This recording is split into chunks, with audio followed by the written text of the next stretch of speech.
ধর্ম মানো না তখন হয় না যখন আপনারা বলেন চান্দা আওয়ামী লীগও নেয়, চান্দা বিএনপিও নেয়, চান্দা আল্লাহও নেয়, তখন সেই কথার সময় ধর্ম মাননা হয় না। হ্যাঁ, ধর্ম অবমাননা হয় না নাকি?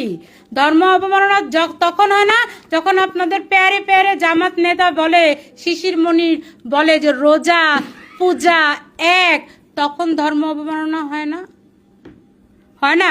উত্তর দিবেন কথার। তারপর পাবনার যে ইকবাল সাহেব যখন বলে নামাজ রোজা হজ জাকাত কালিমা সব কিছু চাইতে সবচেয়ে বড় ফরজ কাজ কি?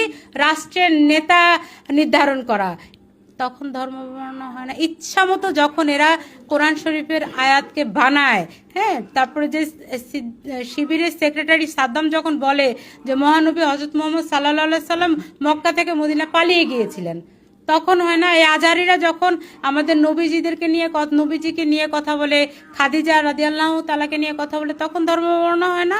শাহজাহান সাহেব যে বলতেছে ইদানিংকালে, আপনারা শুনতে পান না যে আল্লাহ নাকি সিদ্ধান্ত দিয়েছেন জামাত ক্ষমতায় দিবেন? আল্লাহ সিদ্ধান্ত দিয়ে দেয়?